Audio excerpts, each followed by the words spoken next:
Olá, vamos trabalhar mais um bloco da nossa aula sobre direitos e deveres individuais e coletivos. Agora a gente vai trabalhar o direito à vida. Vou logo abrir o material para você, o direito à vida, ok?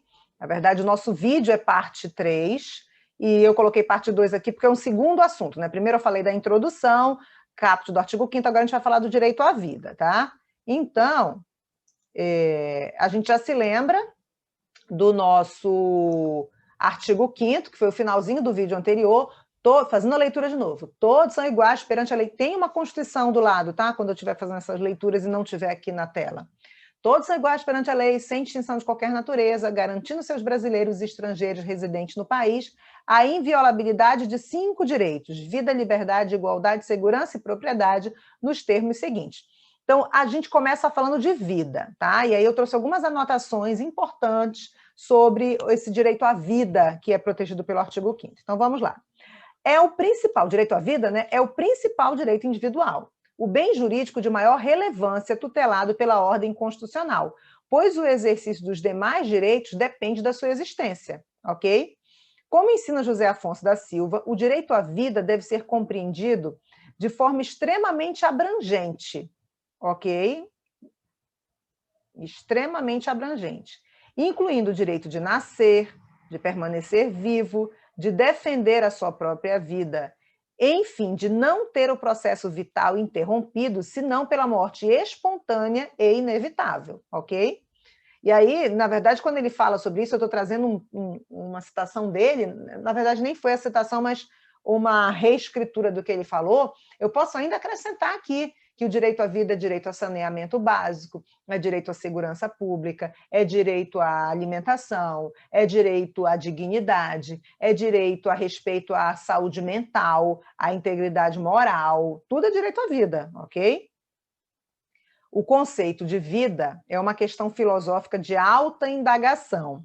Magalhães Noronha, outro autor que trata sobre esse tema, para efeitos de tutela jurídica, define a vida como, abre aspas, o estado em que se encontra o ser humano animado através de suas condições fisiopsíquicas, fecha aspas. A Constituição tutela o direito à vida sem estabelecer o momento inicial e final da proteção jurídica. Isso não é, no meu entender, isso não é bom, porque isso deixa para que o judiciário e o legislador infraconstitucional regulamentem, o legislador regulamente e o judiciário interprete, né? Aí vamos continuar, depois eu acrescento a minha opinião aqui. Esses termos, por opção do poder constituinte originário, devem ser fixados pela legislação infraconstitucional, obedecidos os preceitos da Constituição. No meu entender, é como se o legislador constituinte tivesse lavado as mãos, ele não quis assumir essa responsabilidade. Porque você tem que pensar que quem está ali no Congresso, não é? São políticos que representam setores da sociedade, que representam também os seus... Não deveriam representar os seus opiniões pessoais, mas representam. São seres humanos, falhos, altamente falhos, né? Então, eles deixaram para o legislador infraconstitucional. Só que o legislador infraconstitucional também não definiu, a não ser, tá? Aqui no Código Civil, deixa eu logo falar do Código Civil, tá? Então, a gente deixa aqui, olha. Deixou para o legislador infraconstitucional, direito à vida. Eu trago o direito à vida no Código Civil. Só que o Código Civil, já vou ler com você, ele trouxe o direito à vida para fins de direitos civis. Ele não fez a definição que a gente precisa para a Constituição. Isso coube ao Supremo, entendeu? Isso acabou ficando nas mãos do Supremo. E ele é o legítimo, já que o legislador não cumpriu, né? O legislador constituinte não fez, porque deixou na mão do legislador infraconstitucional, que é o mesmo, tá? A Assembleia Nacional Constituinte, a nossa Assembleia Nacional Constituinte, foi de 88, né? Foi apenas o Congresso Nacional investido do poder constituinte originário, que na verdade foi o mesmo, e depois continuou como Congresso, e o Congresso é renovado de 4 em 4 anos, quando a gente tem eleição para os deputados federais e para os senadores, que apesar de ter mandato de 8 anos, o Senado é renovado também de 4 em 4 anos, parcialmente renovado, né? Então, o que a gente tem de lei infraconstitucional é o Código Civil, que fala sobre isso aqui, olha. O direito à vida, nos aspectos civis, é protegido pelo legislador ordinário, porque o Código Civil é uma lei ordinária, né? Desde a concepção. De acordo com o Código Civil, abre aspas, a personalidade civil do homem começa com o nascimento com vida, mas a lei põe a salvo, desde a concepção, os direitos do nascituro, fecha aspas. Só que essa proteção aqui, gente, a Lei 10.406 de 2002, no seu artigo 2º, que é o Código Civil, essa proteção aqui é para fins civis. Não satisfaz a nossa necessidade de definição de vida, seu início e seu final, previsto na Constituição. Aqui o que diz? Personalidade civil do homem começa com o nascimento. Personalidade civil, vou conceituar aqui, é a aptidão genérica que a gente tem para adquirir direitos e obrigações na esfera civil. Então, só tem personalidade civil quem nasce com vida. O natimorto, certo? Ele não nasceu com vida, então ele nunca adquiriu personalidade civil. O bebê que nasce e morre logo em seguida, ele adquiriu personalidade, depois perdeu, porque morreu, ok? E o bebê que está na barriga da mãe, a gente chama de nascituro. Ele tem expectativa de direito, ele tem expectativa de nascer com vida, expectativa de adquirir personalidade jurídica. Aí o texto do Código Civil diz, mas a lei põe a salvo, desde a concepção, os direitos do nascituro. Mas ele ainda não tem, ele tem que nascer com vida para ter direito. Na verdade, isso tem sentido, tem utilidade lá no Código Civil. Por exemplo, deixa eu te dar um exemplo concreto para isso aqui. Eu estou grávida de um homem com muito patrimônio, ele morre e deixa uma herança, morre enquanto eu estou grávida. Mas eu não sou mulher dele, eu não sou casada com ele, então eu não sou herdeira dele. Mas o filho que eu estou gerando na barriga, ele vai ser herdeiro. Mas ele só é herdeiro se ele nascer com vida, entendeu? Então, enquanto ele está na barriga, no meu útero, né? Ele é nascituro, ele não tem personalidade jurídica ainda. Aí ele nasceu com vida e 1 hora depois ele morreu. Se ele nasceu com vida, ele adquiriu personalidade. Então, ele herdou, apesar de precisar de um inventário do processo, mas quando é comprovado que o bebê nasceu com vida, ele herda o patrimônio do pai. Ok? Mas ele morreu 1 hora depois. Aí quando ele morre, ele perde a personalidade civil e ele sucede o seu patrimônio ao seu herdeiro. Como o bebê é meu filho, eu sou a única herdeira dele. Vocês estão entendendo?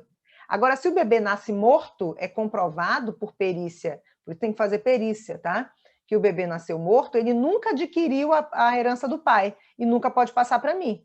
Então, a herança do pai dele, que não é meu marido, vai para os pais, né, do falecido, ou vai para um irmão, os outros lá da linha sucessória, entendeu? Porque, no caso, os primeiros da linha sucessória vai ser o filho, vai ser o cônjuge, o descendente cônjuge, ascendente cônjuge, entendeu? São os mais na linha, primeiro vem o descendente, entendeu? Então, é de suma importância, mas é de suma importância para fins patrimoniais, certo? Não atende à nossa necessidade de definição de vida que a Constituição exige, né? Ela exige. Aí aqui eu coloco para você, olha, quem é o nascituro? O nascituro é o ser já concebido no ventre materno, mas ainda não nascido. A ele, a legislação civil assegura diversos direitos, como o de reconhecimento de paternidade, o sucessório, apesar dele ainda não ser uma pessoa, não ter personalidade. Fica assegurado, esperando ele nascer do jeito que eu te expliquei aqui. Direito à vida ainda. A morte, ao contrário, é a cessação da vida, sendo diagnosticada pelo fim das funções vitais do organismo, respiração, circulação, atividade cerebral. O diagnóstico da morte deve ser feito de acordo com os conhecimentos médicos existentes. Para efeito de transplante, por exemplo, em razão da possibilidade de manutenção artificial das funções respiratórias e de circulação, a legislação exige a verificação da morte encefálica. Que aí isso é uma questão interessante. Quando você fala desse primeiro conceito de morte aqui que eu coloquei para você, olha, é a cessação da vida sendo diagnosticada pelo fim das funções vitais do organismo. Respiração, circulação, atividade cerebral. Mas, na verdade, respiração e circulação, a pessoa pode estar ali já sem as suas funções vitais autônomas, mas estar monitorado, estar operado por uma máquina. Existem hoje equipamentos que podem manter a pessoa viva, no sentido de funções vitais, mesmo que ela não esteja mais viva. Aí, o que define a morte? A função cerebral. a morte encefálica. A Lei 9434, que é a Lei de Doação de Órgãos, Sangue e Tecido, ela fala que só é possível doação de órgãos pós-morte, certo? Se tiver a comprovação médica, e é super rigoroso, tá? Da morte encefálica. Aí eu trago para você o seguinte, uma decisão do Supremo na ADPF, a Arguição de Descumprimento de Preceito Fundamental, número 54. Ela foi super polêmica, você vai lembrar dela. Se você não lembra pelo número, você vai lembrar do assunto.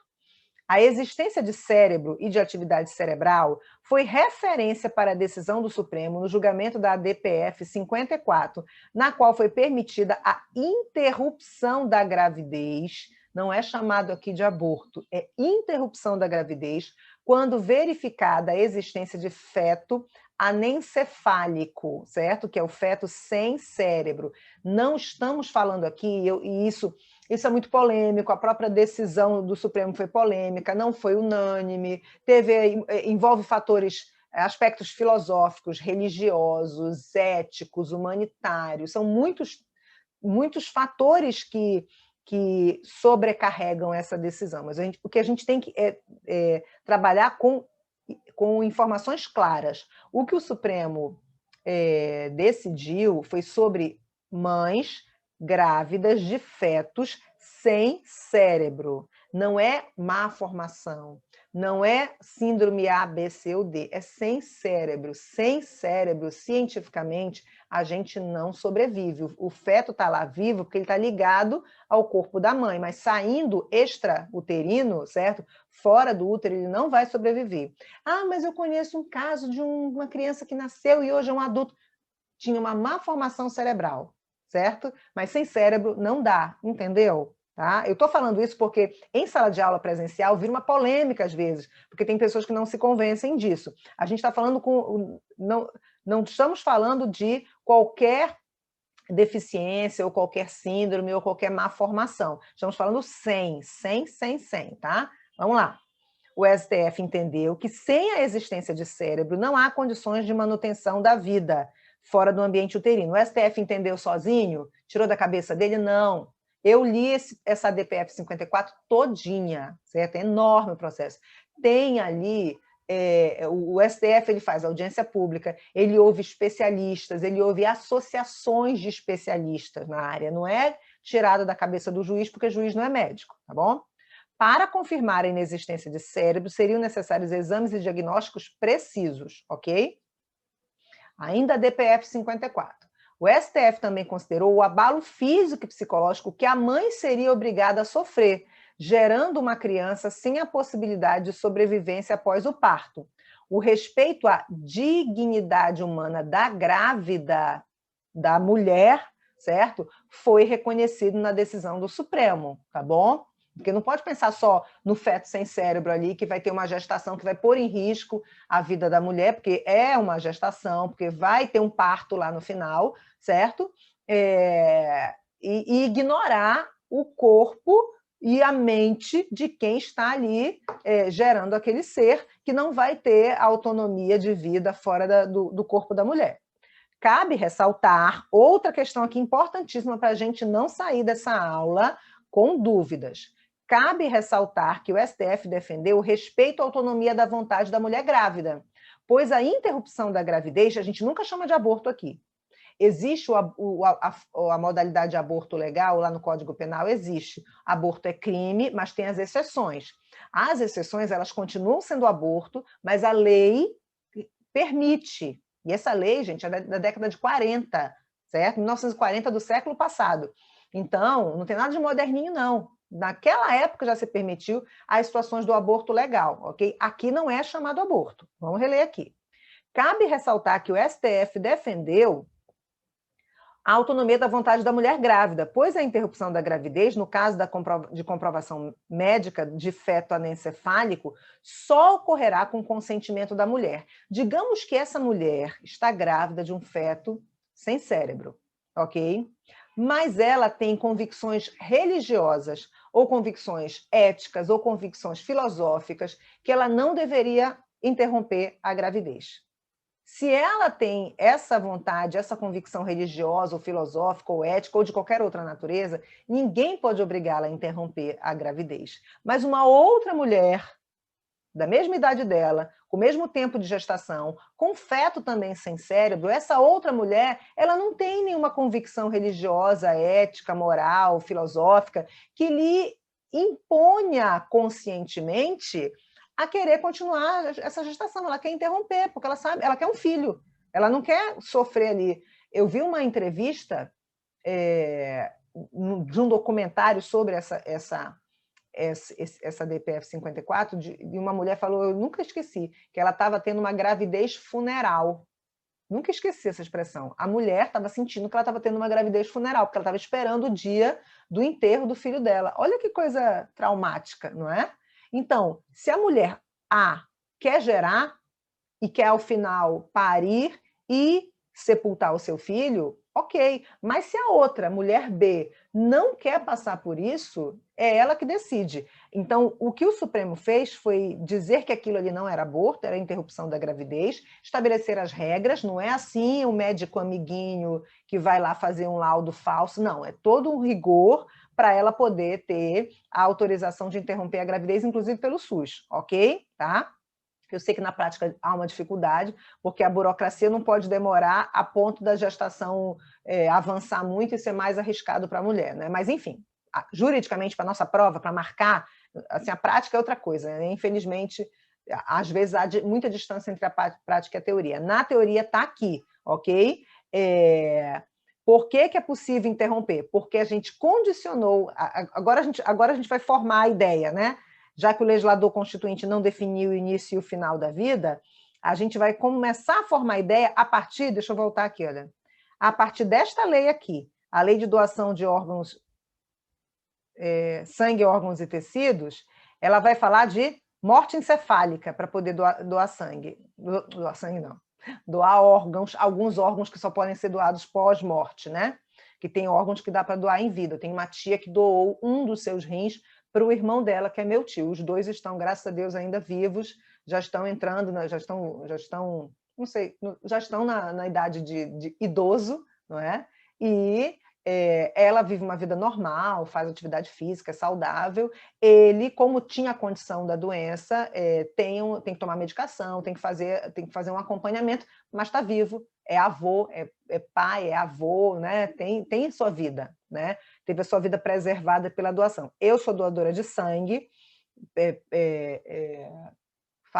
dou sangue frequentemente, e não precisamos morrer, nem eu nem minha tia, para doar. Mas há órgãos que tem que a pessoa estar morta. O que é morte? Morte encefálica, ok? A partir disso, aqui na DPF 54, o que ela diz? Ela diz que pode interromper a gravidez quando o feto não tem cérebro, ok? E respeita-se a dignidade da mulher, que ela, tendo autorização, vai decidir se quer interromper a gravidez ou não. Se ela não quiser interromper, ela nem precisa pedir autorização. Vai continuar e vai gerar até chegar o dia do nascimento e sepultamento, morte, às vezes nasce até natimorto, né? Vamos lá. Do direito à vida, decorre uma série de direitos, como o direito à integridade física. A gente encerrou aqui essa definição por hora da questão de associar a existência de cérebro e de atividade cerebral para definir vida, tá? Vou até anotar bem aqui, vida. Cérebro e atividade cerebral. Cerebral. Encefálica, né? Agora vamos lá. Do direito à vida decorre uma série de direitos, como o direito à integridade física e moral, a proibição da pena de morte, da comercialização de órgãos, a criminalização do homicídio, da lesão corporal, do aborto, tortura. A pena de morte é expressamente vedada pela Constituição brasileira, salvo em caso de guerra declarada pelo presidente da República, ok? As hipóteses de aplicação da pena de morte em crimes cometidos em tempo de guerra estão previstos no Código Penal Militar. Eu vou citar já o inciso, mas assim, é vedada a pena de morte, regra, salvo em caso de guerra declarada pelo presidente da República. E no caso de guerra declarada, já existe o Código Penal Militar que estabelece o princípio da legalidade, o princípio da anterioridade da lei penal. Todos esses princípios são aplicados mesmo nessa condição extraordinária que seria guerra e a pena de morte em caso de guerra. Não é porque é permitido em tempo de guerra que a gente vai fazer de qualquer maneira, sem um regramento, sem princípios, né? Vale ressaltar, tá aqui, olha, que os princípios constitucionais da legalidade, da anterioridade da lei penal, da retroação da lei penal mais benigna, a lei penal mais benigna, a lei penal retroage para beneficiar o réu, certo? Continuam indispensáveis em tempo de guerra. Então, olha só, princípios como legalidade, tem que ter lei definindo o crime, tipificando o crime, a tipicidade do crime, não é? Anterioridade da lei penal, não há crime sem lei anterior que o defina, nem pena sem prévia cominação legal, e retroação da lei penal mais benigna. A lei penal retroage, não retroage, regra, salvo para beneficiar o réu. Continuam indispensáveis em tempo de guerra. Uma observação importante em relação à proibição da pena de morte em tempos de paz é que ela é considerada cláusula pétrea, não podendo ser abolida nem por emenda constitucional. Então, a gente não vai poder ter... Tem uns filósofos, tem uns criadores de teses por aí que falam sobre mudança na Constituição para estabelecer pena de morte, fora a exceção que já tem. Isso é cláusula pétrea. Não vai ter uma emenda colocando pena de morte em tempo de paz, tá? Desistam, porque isso é cláusula pétrea. Inclusive, tem autores que dizem que nenhuma nova Constituição permitiria essa situação, nenhuma nova Constituição permitiria que tivéssemos pena de morte como regra, tá bom? Vamos lá. A doutrina majoritária acrescenta que até mesmo o poder constituinte originário, está aqui, olha, estaria impedindo de aplicá-la como regra em um novo ordenamento constitucional pelo fato de ferir os princípios basilares do direito constitucional brasileiro, como a dignidade humana. Ok, vamos lá. Quais outras penas são proibidas pela Constituição? Aí eu coloquei logo o dispositivo todo, tá? Não haverá penas de morte, salvo em caso de guerra declarada pelo presidente da República, nos termos do artigo 84, inciso 19.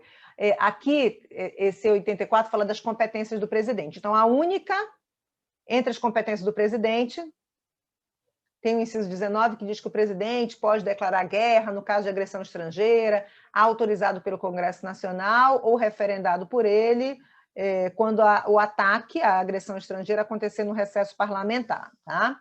Então, olha só, a única pena que é proibida, mas tem ressalva, é a pena de morte. O resto é proibida em caso em tempo de paz e em tempo de guerra. Então, não haverá penas de morte, de caráter perpétuo, de trabalho forçado, de banimento e cruéis. Mas a pena de morte é permitida em caso de guerra.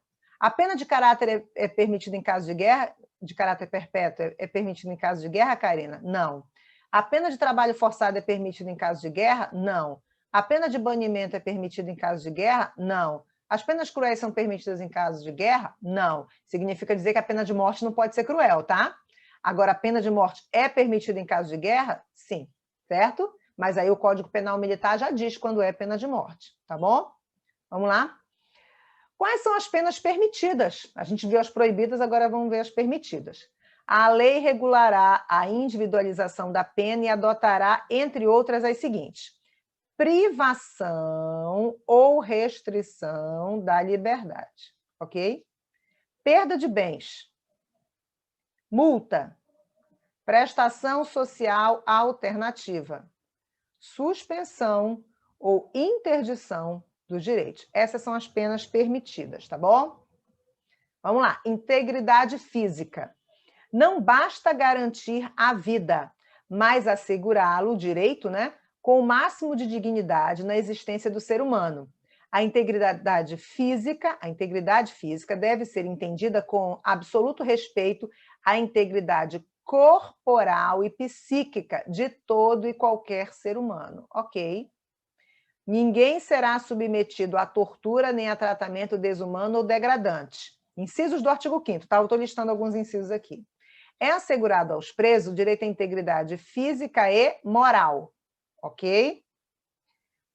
Não é demais ressaltar que todos os seres humanos merecem tratamento com dignidade e, inclusive, tratamento com dignidade e respeito, inclusive daqueles que atentam contra as próprias leis e estão sujeitos à custódia do Estado, que deverá respeitar a integridade física do preso.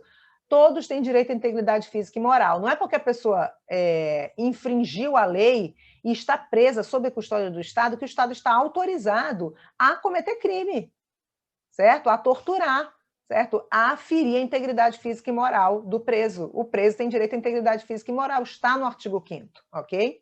A preocupação com a integridade física e moral transparece em diversos dispositivos constitucionais. Então, o preso tem direito e a pessoa solta também, a pessoa que cometeu o crime e a pessoa que não cometeu o crime, ok?